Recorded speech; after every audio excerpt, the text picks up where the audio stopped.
같이 읽겠습니다. 제가 먼저 읽겠습니다. 모세의 장인이며 미디안 제사장인 이드로가 하나님이 모세와 자기 백성 이스라엘에게 하신 일, 곧 여호와께서 이스라엘을 애굽에서 인도하여 내신 모든 일을 들으니라.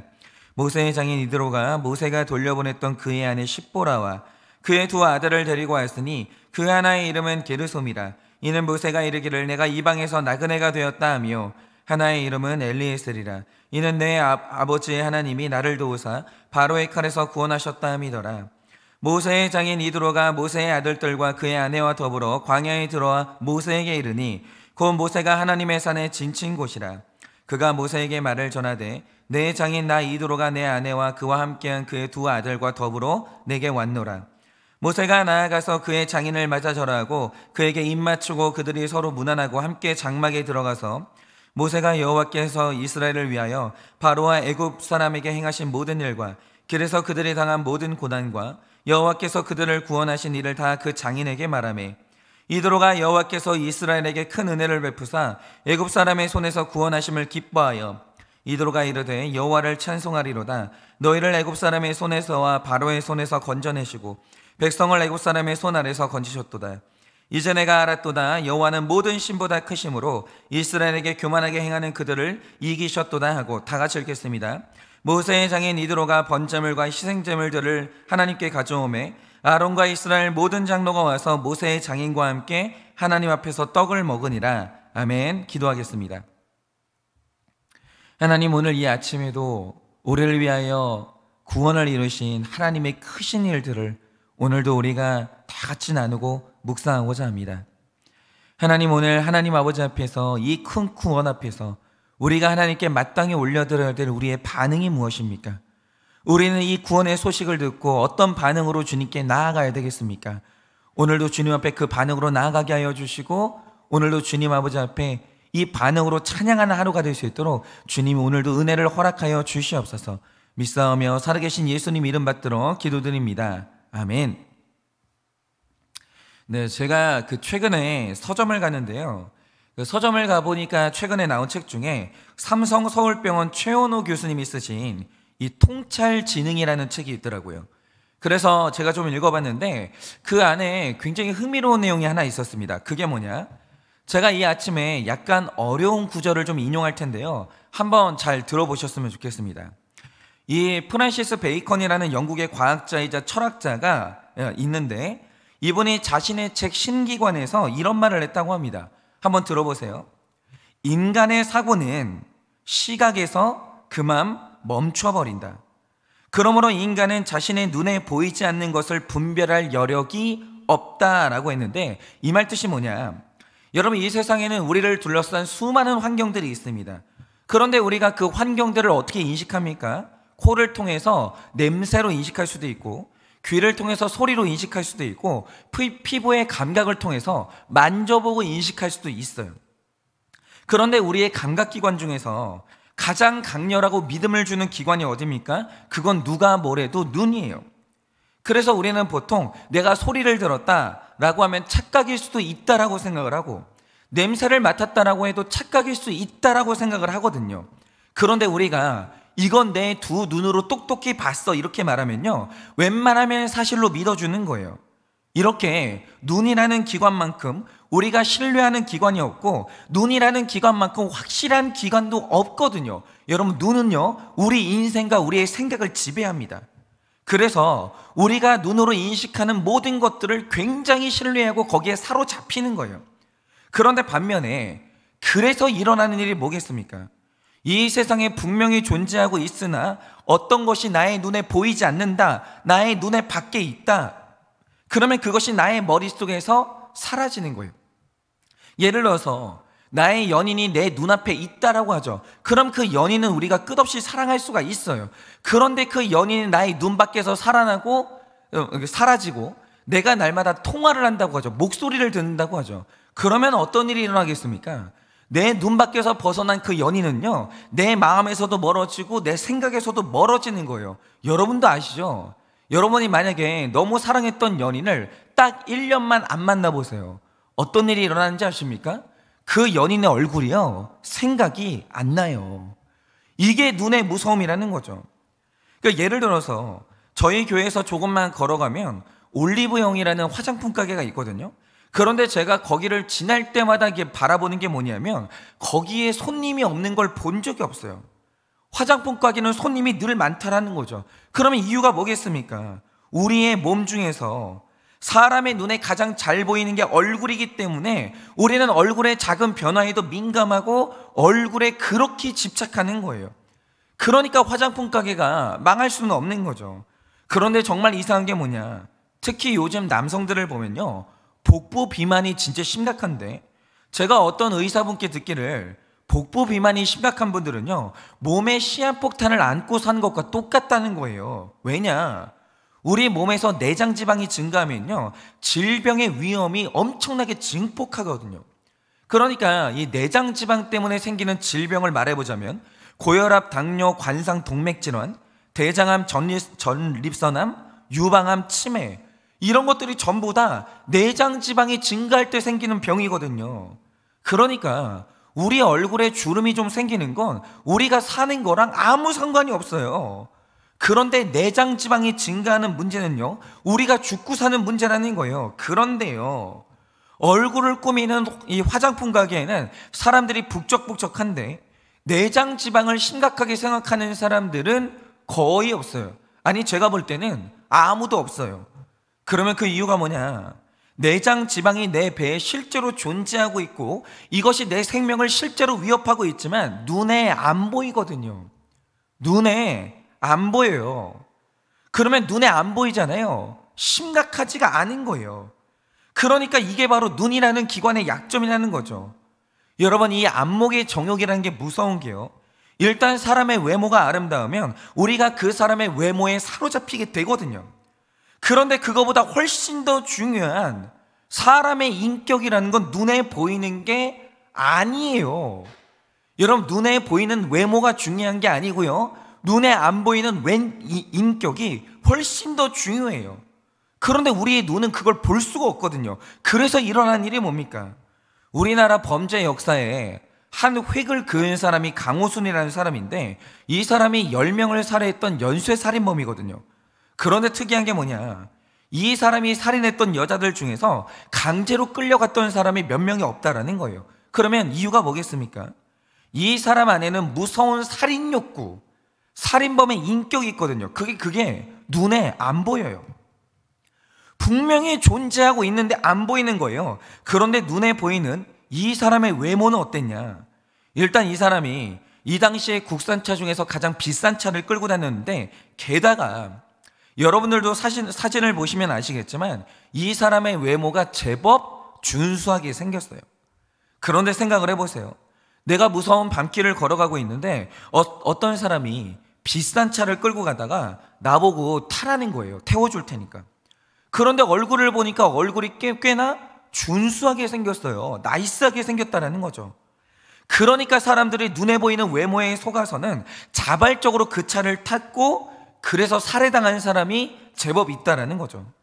그러니까 여러분, 바로 이게 눈의 약점이에요. 그런데 눈에 이런 약점이 있다 보니까 일어나는 정말 심각한 문제가 뭐냐, 우리가 그 무엇보다 눈을 신뢰하기 때문에 우리는 내가 만나는 모든 사람들을 자세히 볼 수 있거든요. 그래서 그 사람의 외모도 볼 수 있고 그 사람의 습관도 볼 수 있고 그 사람의 표정과 사소한 행동들을 전부 다 볼 수 있어요. 우린 다 볼 수 있습니다. 그래서 일어나는 일이 뭐겠습니까? 가만히 보다 보면 인간은 100% 죄인이기 때문에 사람을 오래 관찰하면요 별 인생이 없어요. 한 사람도 빠짐없이 문제가 있거든요. 그러니까 우리가 사람을 오래 만나다 보면 그 사람한테 감정이 상하고 정죄가 나오고 불신이 생겨요. 여러분, 오래 본 인간 중에 사랑스러운 인간은 없어요. 사람을 오래 보면요 전부 다 인간은 문제가 있어요. 그런데 여기에서 굉장히 심각한 문제가 있습니다. 제가 늘 말씀드리지만 만약 내 앞에 1000명의 사람이 있다라고 하면 이 눈으로요 그 1000명의 사람을 다 볼 수 있습니다. 똑똑히 볼 수 있죠. 이거는 눈이 가진 굉장히 이 강력한 힘이에요. 그런데 이 세상에 분명히 실존하고 있는데 나의 눈이 절대로 볼 수 없는 단 한 사람이 있어요. 그게 누구냐? 사람은 나를 못 봐요. 여러분이 지금 카메라를 통해서 저를 보고 있죠. 저도 저희 교회에 만약에 1000명이 있다? 그분들 다 볼 수 있습니다. 그런데 우리가 유일하게 못 보는 단 한 명이 있어요. 그게 누구냐? 나는 나를 못 봐요. 이게 눈의 약점이에요. 사람은요, 자기가 지금 하고 있는 자기 몸의 습관을 못 보고요, 슬플 때, 기쁠 때, 화날 때 내가 어떤 표정을 짓고 있는지 알 방법이 없고요, 무의식 중에 내가 어떤 행동을 하고 있는지 내가 나를 객관적으로 못 봐요. 그런 눈을 가진 사람은 없는 거예요. 그래서 일어난 일이 뭐냐? 우리가 눈에 안 보이는 내장 지방의 심각함을 알지 못하고 연쇄 살인범의 살인 욕구를 보지 못해서 살인범에게 호감을 갖듯이 내가 나를 보지 못하기 때문에 세상에서 가장 심각한 내 문제를 내가 몰라요. 인간은요, 100%인데 내가 얼마나 심각한지를 몰라요. 절대로 모릅니다.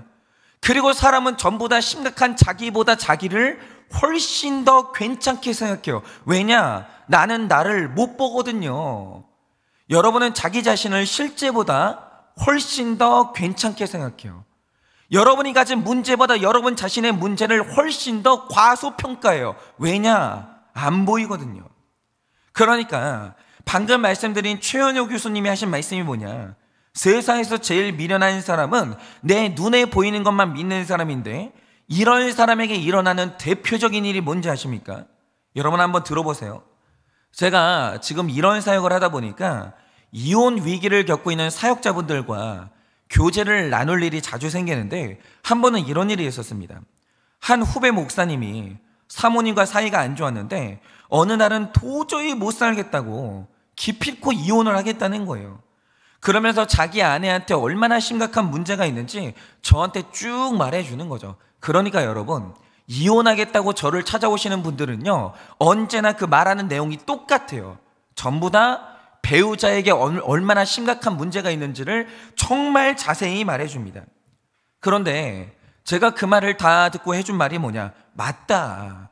들어보니까 당신 사모님한테 얼마나 심각한 문제가 있는지 나도 알겠다. 너무 심각하다.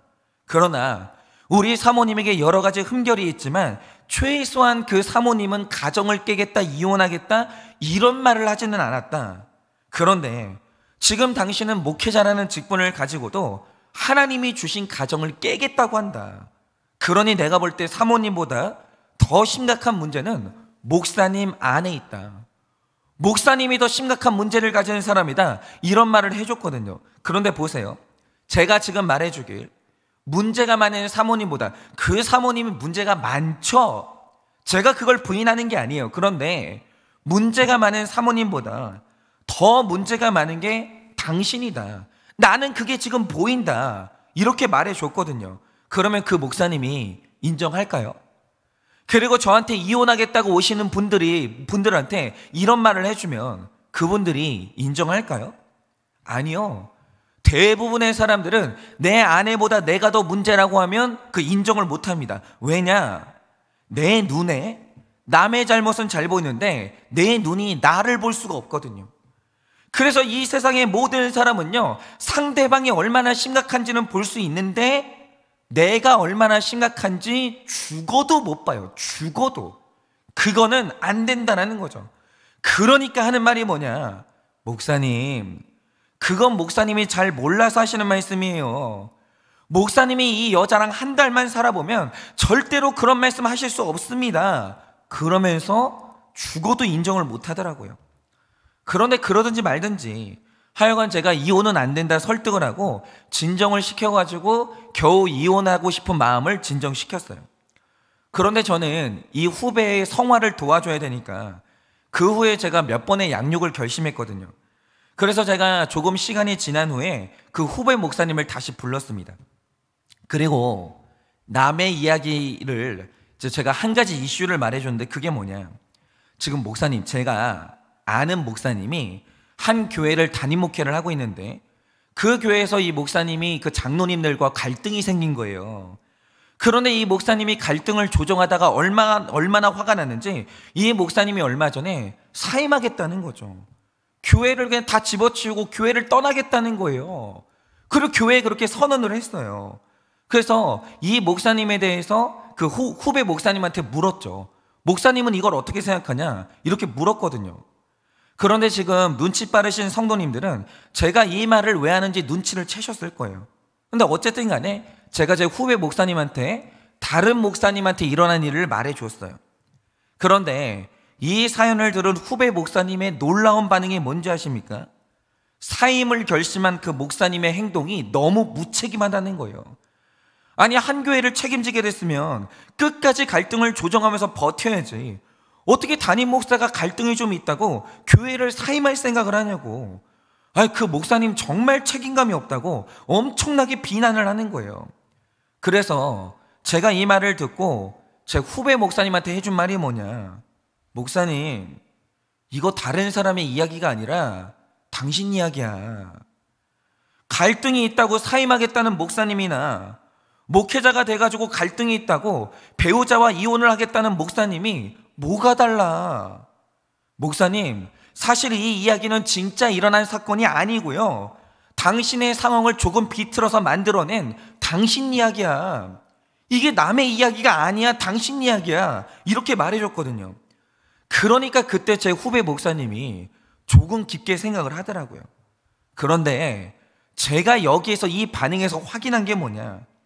제가 방금 전에 말씀드린 대로 여러분, 지금 교회에서 갈등을 겪고 사임하겠다는 이 목사님의 이야기는요, 실제로 있었던 이야기가 아니고 제 후배의 상황을 조금 바꿔서 만든 그 후배의 이야기예요. 똑같은 상황이에요. 그런데 놀라운 사실이 뭐냐? 지금 저는 이 후배에게 자기 이야기를 해줬는데 이 후배는요, 이게 자기 이야기인 줄을 몰라요. 이게 남의 이야기인 줄 아는 거예요. 왜냐? 사람이라는 게 남은 잘 보이는데 죽었다 깨어나도 나를 못 봐요. 그래서 내 이야기가 남의 이야기로 들리는 거예요. 우리가 다 이래요. 그런데 이게 이 후배만의 일이 아니고요, 이것과 똑같은 일이 성경 안에 있는데 사무엘하 12장을 보면 다윗이 밧세바와 불륜을 저지르고 1년 뒤에 사건이 기록되어 있거든요. 어느 날 나단 선지자가 찾아와서 이스라엘 땅에 있었다는 한 사람의 이야기를 해줍니다. 그런데 그 내용이 뭡니까? 어떤 마을에 많은 양을 가진 부자가 있었고 양을 한 마리를 가진 서민이 있었어요. 그런데 부자가 가난한 자의 그 한 마리 가지고 있는 그 양을 빼앗아서 잡아 먹었다는 거예요. 그런데 여러분도 다 아시듯이 지금 나단 선지자가 말하고 있는 이 부자가 누굽니까? 다윗 자기 이야기거든요. 자기는 첩이 엄청나게 많아요. 우리한테는 아내가 한 명밖에 없었어요. 그런데 첩이 많이 있는 다윗이요, 남이 가지고 있는 그 한 명의 아내를 빼앗아 버린 거예요. 그리고 우리아를 죽인 겁니다. 그 지금 이 나단 선지자가 자기 이야기를 하고 있거든요. 그런데 여기에서 다윗이 보여주는 모습이 뭡니까? 나단이 다윗 자기 이야기를 해주는데 다윗은 이게 자기 이야기인 줄을 몰라요. 전혀 몰라요. 왜냐? 다윗이 이때 안목의 정욕에 사로잡혀 있었기 때문에 남의 죄를 보는 눈을 밝았어도 자기를 보는 눈이 없는 거예요. 그러니까 우리가 창세기 3장 5절을 보면 선악과를 먹었을 때 일어난 일을 경고하는데 이렇게 기록하고 있습니다. 너희가 그것을 먹는 날에는 너희 눈이 밝아져서 하나님과 같이 되어 선악을 알 줄 하나님이 아심이니라 라고 하는데, 여기서 눈이 밝아지는 게 왜 무서운 타락입니까? 여러분, 사람이 안목의 정욕에 사로잡히는 순간 내 눈에 보이는 타인의 죄는 심각해지는 반면에 눈에 안 보이는 내 죄는 심각한 줄을 몰라요. 그게 바로 아담의 타락이에요. 그러면 아담이 보여주는 것처럼 사람이 비판과 정죄가 나오지 죽었다 깨어나도 회개를 할 수가 없는 거예요. 여러분, 아담 이후부터 회개가 안 나와요. 왜냐? 아담이 안목의 정욕에 사로잡히면서 안 보이는 내 죄는 회개를 못 하는데 남의 죄는 비판을 하는 거예요. 이게 바로 인간의 타락이에요. 그러니까 제가 여러분에게 하고 싶은 말이 뭐냐? 여러분, 지금 여러분이 성경을 펼쳐보면요, 수많은 죄인들의 이야기가 있습니다. 가인도 나오고요, 살인을 했던 다윗도 나오고요. 여러 명의 죄인들의 이야기가 있습니다. 그리고 오늘도 여러분이 뉴스를 틀면요, 기막힌 죄인들의 사연이 줄줄줄 나와요. 그런데 우리가 어떤 사람을 만나고 어떤 사연을 듣게 되는 것은요, 그 우연이 아니거든요.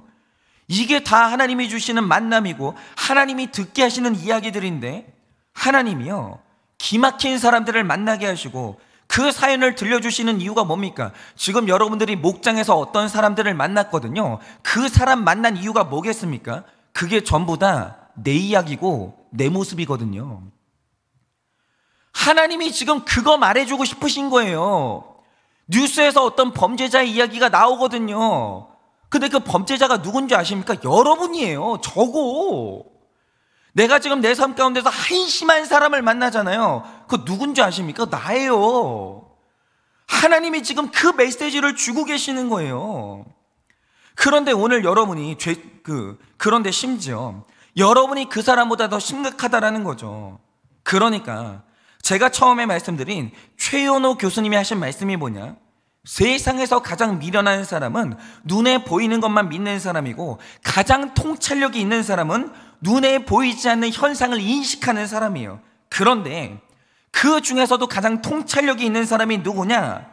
성경 속에 기록되어 있는 죄인의 모습을 보면서 내가 보이는 사람이고, 뉴스에 나오는 살인자, 성범죄자, 사기꾼의 모습에서 나를 보는 사람이에요.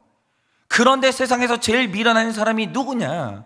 뉴스에 나오는 죄인들을 보면서 한심하다, 이게 뭐냐면 나를 못 보는 거예요. 뉴스에 나오는 정치인들, 그 뇌물 받아가지고 쇠고랑 찬 사람들, 그 사람을 보면서 이러면요, 그거보다 더 심각한 이 돈 욕심을 가진 자기를 못 보는 사람이야. 한마디로 통찰력이 없으니까 한심하다, 이런 반응이 나오는 거예요. 그런데 나를 아는 통찰력을 가진 사람은요, 내 죄가 너무 심각하기 때문에 정죄가 사라져요. 무시가 사라지는 거예요. 그런데 그 삶에 정죄와 비판이 계속되는 이유가 뭐냐? 내가 나를 보는 통찰력이 전혀 없는 거예요. 눈에 보이는 것만 보는 거죠. 그러므로 세상에서 가장 깊은 통찰이 뭐냐? 나를 아는 지식이고 내 죄를 아는 지식이에요. 이 세상에서 가장 세련된 사람이 누구냐? 내 자신을 아는 사람이에요. 그런데 오늘 말씀이 말하는 게 바로 이겁니다. 제가 오늘 본문과 관련해서 질문을 하나 드리려고 하는데요, 마음으로 여러분이 이 질문을 들으시고 대답을 해보시면 좋겠어요. 자, 오늘 말씀 1절을 보시면 모세의 장인이며 미디안 제사장인 이드로가 나오거든요. 그런데 이 사람이 지금 시내산 부근에서 출애굽한 모세와 그 백성들을 만난 거예요. 그런데 장인어른과 사위가 오랜만에 만났으니까 얼마나 할 말이 많겠습니까? 그런데 그 많은 말들 중에서 오늘 모세가 하는 말이 뭡니까? 8절에 이렇게 기록하고 있습니다.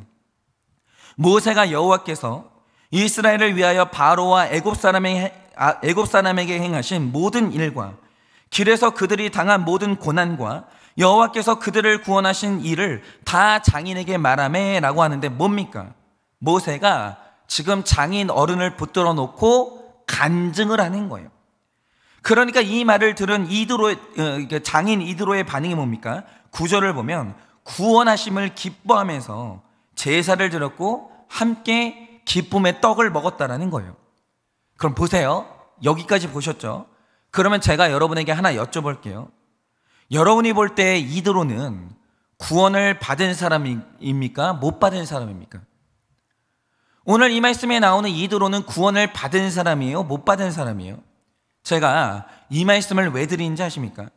여러분, 지금 모세가 장인 어른을 만나서 그간 자신이 겪은 일들을 쭉 간증해 주는 거예요. 그런데 이게 보통 간증이냐 이거죠.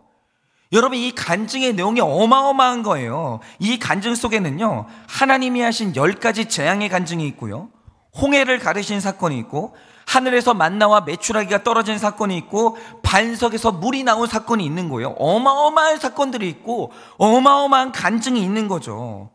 보통 내용들이 아닌 거예요. 그리고 이 말을 들은 이드로가 보인 반응이 뭐냐? 아멘 하면서 굉장히 재미있게 들은 거예요. 호기심을 갖는 거죠. 그런데 만약 이드로가 이 간증을 듣고 구원을 받았다면 이제 나타나야 되는 반응이 뭐겠습니까? 그래, 하나님 대단하시다. 그러면 나도 그 하나님을 받고 싶고 나도 너희가 받은 구원을 받고 싶다 이러면서 가나안 여정에 합류해야죠. 그리고 가나안 땅에 같이 가야 될 거 아닙니까? 그런데 놀랍게도 오늘 이드로가 보여주는 모습이 뭡니까? 간증을 들을 때는 엄청 재미있게 들어요. 엄청 감격하는 것 같아요. 그런데 내일 본문이죠. 출애굽기 18장 27절에 어떤 기록이 있냐? 무려 자기 사위가, 다른 사람도 아니고 자기 사위가 그 위대한 모세요. 내 사위가. 지금도 유대인들이 가장 위대한 선지라고 일컫는 모세가 내 사위라는 거죠. 그런데 그와 함께 가나안 땅에 들어가는 게 아니고요, 자기 땅으로 돌아갔다라는 거예요. 이 말 뜻이 뭐냐?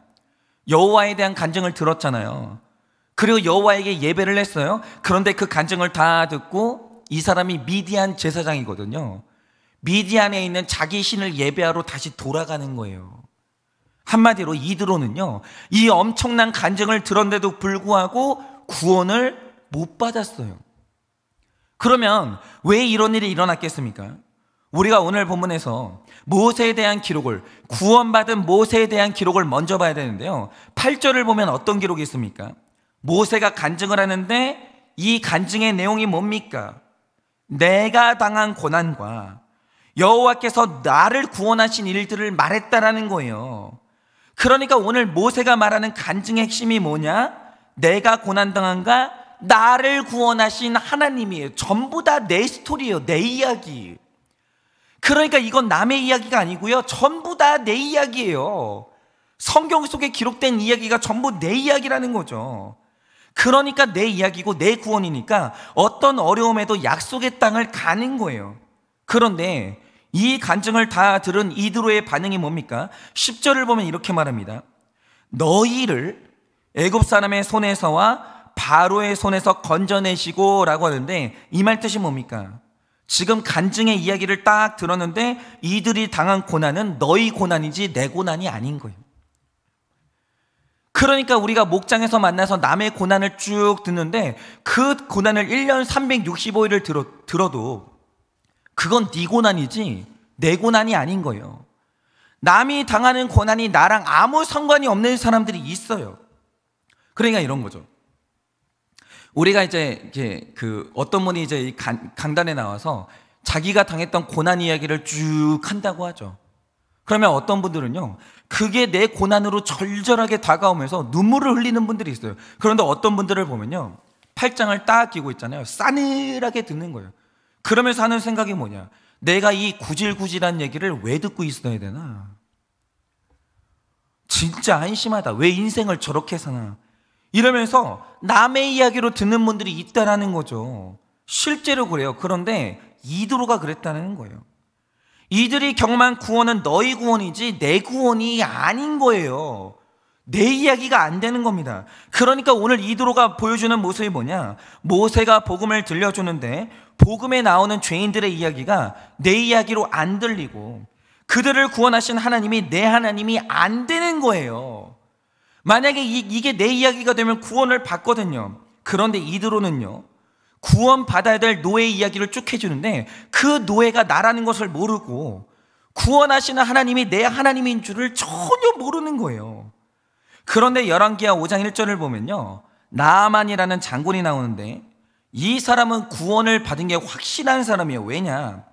열왕기하 5장 17절을 보면 그 사람이 회개를 하거든요. 그런데 회개를 하고 하는 말이 뭡니까? 이렇게 말합니다. 이제부터는 종이 번제물과 다른 희생 제사를 여호와 외에 다른 신에게는 드리지 아니하고 다만 여호와께 드리겠나이다. 이렇게 말해요. 뭐죠? 이제는 예전 세상으로 돌아가지 않고 오직 약속의 땅을 향해 가겠다라는 거예요. 그런데 이 사람이 이렇게 구원받고 회심한 이유가 뭐겠습니까? 나아만이 구원의 소식을 들었는데 이게 남이 겪은 구원이 아니고요, 자기가 겪은 구원이 된 거예요. 오늘 구원받아야 되는 죄인이 남이 아니고요, 내 이야기로 들린 거예요. 여러분, 바로 이겁니다. 이 복음이요, 남의 이야기로 들리는 게 아니라 내 이야기로 들리고 남의 구원이 아니라 내 구원이 되면 누구나 다 구원을 받아요. 여러분, 성경이요, 내 스토리가 되잖아요. 구원 받으신 거예요. 틀림이 없어요. 그래서 제가 날마다 말씀드리는 게 뭡니까? 말씀이 들리냐 이 얘기를 해드리는 거예요. 그러니까 말씀이 들리냐 이게 내 설교를 잘 듣냐 이 말 뜻이 아니에요. 말씀이 들리냐라는 말의 뜻이 뭐냐면 이 성경 66권이 자기 이야기로 들리십니까? 이걸 물어보는 거예요. 그런데 성경의 이야기에서 내가 보인다, 이게 내 이야기로 들린다, 구원 받은 사람이에요. 그런데 문제는 세상의 모든 메시지가 내 이야기인 줄을 모르는 사람, 뉴스에서 죄인을 보면서 나네? 이걸 모르고, 여러분 정말 어떤 사람의 이야기를 들으면서 야 이거 완전 내 이야기네, 이걸 모르는 사람은요 구원을 받을 수가 없는 거예요. 그러면 여기서 가장 중요한 질문을 드려볼게요. 그게 뭐냐? 지금 여러분들 여기까지 출애굽기를 묵상하시면서 이드로가 들었던 모세의 간증을 똑같이 들으셨잖아요. 그래서 여러분은 이드로와는 달리 모세가 지금 하고 있는 간증이 내 이야기로 믿어지세요? 여러분 지금 모세는 10가지 재앙을 만나서 멸망한 게 아니라 10가지 재앙을 만나서 구원을 받았는데, 그러면 지금 여러분 삶에 일어나는 10가지 재앙이 구원의 사건이라고 믿어지세요? 이게 내 이야기라고 믿어지세요? 여러분 모세는 홍해 속에 들어가서 죽음의 사건을 통과하고 구원을 받았는데, 지금 여러분 삶에 나타나는 죽음의 사건이 구원의 사건이라는 게, 이게 내 이야기라는 게 믿어지세요? 여러분 하나님이 모세에게 날마다 일용할 양식을 주셨거든요. 그런데 여러분은 이게 여러분 이야기로 믿어지세요? 하나님이 나한테도 일용할 양식 주실 것을 믿으세요? 여러분 어제 말씀을 보니까 모세가 깨졌거든요. 그런데 내가 깨지니까 아말렉한테 승리하는 거예요.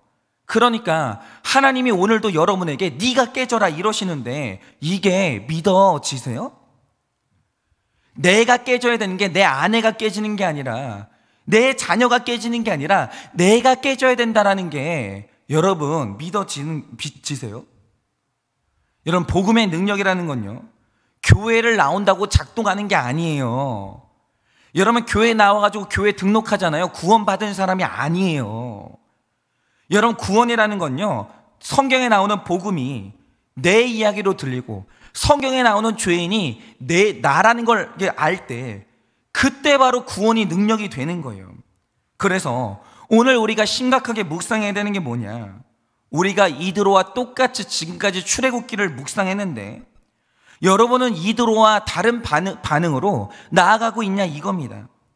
여러분 일용할 양식에 대한 말씀이 내 이야기로 들려서 물질에 대한 두려움이 사라지셨습니까? 홍해를 만나서 구원의 길이 열리는 모세를 보면서 내가 만난 홍해의 사건이 구원의 길이라는 게 적용이 되시냐 이거죠. 여러분 성경이 여러분의 이야기로 들리십니까? 세상에서 들리는 수많은 죄인의 모습 속에서 나를 보십니까? 만약에 모세가 당하는 고난이 내 고난으로 여겨지지 않고 모세가 경험하고 있는 구원이 내 구원으로 믿어지지 않는다면 우리나 이드로나 전혀 다른 사람이 아니에요. 그런데 오늘 이드로의 모습을 보면서 내 모습이 보이는 분이 있다면 야 이드로가 나네, 아무리 말씀을 들어도 그게 내 말씀으로 들리지가 않고 아무리 고난을 당해도 여기서 하나님의 섭리가 보이지 않는 바로 이 이드로가 나네, 만약에 이드로의 모습에서 내 모습을 보는 분이 있다면 바로 그분이 통찰력이 있는 분이고 바로 그분이 이드로와 다른 길을 가고 있는 택자인 거예요. 그러니 오늘 하루 여러분 이드로의 이 믿음 없는 모습에서 자신의 모습을 발견하시기를 바라요. 여러분 오늘 어떤 무시가 되는 사연을 들으셨습니까? 오늘 얼마나 정죄가 되는 사람을 만나셨습니까? 근데 그게 나라는 걸 아시기를 바라요. 그리고 그 사람보다 더 심각한 죄를 가진 사람이 나라는 그 통찰력을 깨달으시기를 바랍니다. 그래서 이드로와는 전혀 다른 구원의 길을 가시는 여러분 되시기를 예수님의 이름으로 축원합니다. 제가 기도하고 축도하고 마치겠습니다. 기도하겠습니다. 하나님, 우리가 오늘도 성경 말씀을 읽으면서 수많은 말이 안 되고 기가 막힌 죄인들의 이야기를 듣습니다. 하나님 아버지, 오늘도 우리가 넘어졌다는 목회자의 이야기를 듣고 돈 욕심을 내고 있다는 장로님, 권사님의 이야기를 듣고 오늘도 사기를 쳤다는 집사님들의 이야기를 듣는데, 하나님, 그게 바로 내 모습임을 보기를 원합니다. 그게 바로 내 이야기라는 것을 보기를 원합니다. 하나님, 우리에게 이 세상의 모든 메시지들이 나를 향한 하나님의 이야기라는 그 통찰력을 오늘도 우리에게 주시기를 원합니다. 그래서 오늘도 비판의 사람, 정죄의 사람이 아니라 회개의 사람이 될 수 있도록 하나님 그 통찰력, 나를 아는 통찰력을 주시옵소서. 그래서 우리가 일평생 어떤 이야기를 듣고 어떤 사람을 만나더라도 거기에서 내 죄를 보고 회개하는 그런 진정한 통찰력의 사람이 될 수 있도록 오늘도 우리 안에 역사하여 주시옵소서. 지금은 우리 주 예수 그리스도의 은혜와 하나님 아버지의 그 크신 사랑과 성령님의 위로하시고 교통하여 주시는 그 역사하심이 눈에 보이는 것만 보고 그렇게 남을 비판하는 사람이 아니라 눈에 보이지 않는 내 죄를 보고 날마다 회개를 하는 통찰력의 사람이 되기를 원하는 우리 모든 성도님들의 머리 위에 지금으로부터 영원 무궁토록 함께 있을지어다.